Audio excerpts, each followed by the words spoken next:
Alright, so the first video was how to remove this rear deck, and we got this whole thing removed now. And now I'm about to replace these speakers.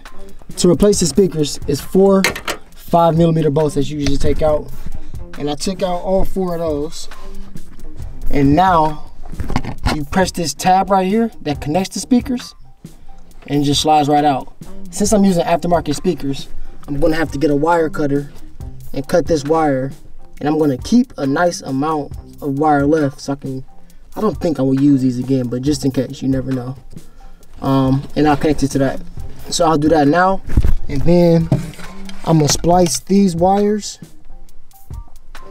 to the new speakers. And that's part of the red, that's the positive, that's the negative. All right.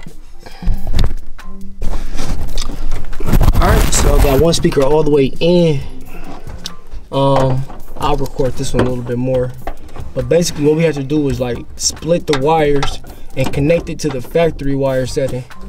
And it wasn't that hard. Just use a wire splitter and then connect them to close it, to secure it with these little carrots.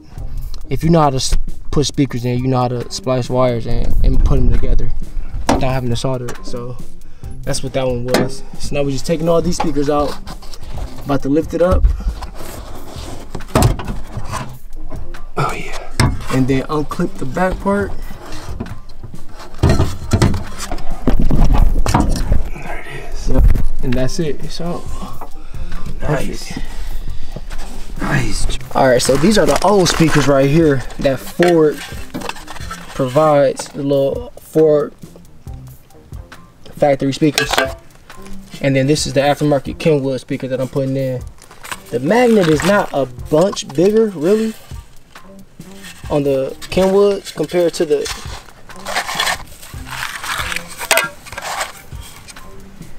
Ford. It's not that much different, but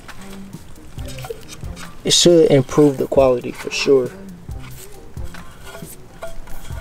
That's it, side by side comparison. Another update, both of them all the way in. About to tuck these wires underneath. Let's do a quick sound test.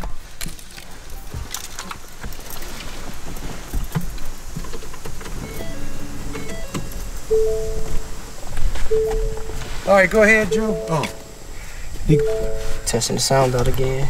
go ahead, definitely.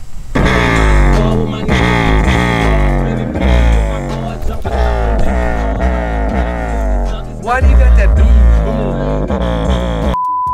Alright, so I'm putting these back in. These other ones didn't fit completely right. No, they didn't. And they didn't sound good. As I'm taking this off, it's warping up. Look at there. That thing right, look at that. It ain't fitting right. Yeah. It's not flush. It's causing vibration. And you're not going to be able to stop that. Yeah. Well, you saw when we put them in there, it didn't fit. But I thought look at there. See, that's the problem. Well, you could be taking that one off and I'll be wiring this one up. It ain't going to take us that long. Yeah. Here. And everything else snaps back in pretty easily. Oh, yeah, it's no big deal. That slick was a fail. Definitely tried to upgrade the speakers, but it turned out that the stock speakers actually sounded way better. So I ain't changing nothing, but now y'all know how to swap y'all speakers out if y'all ever want to.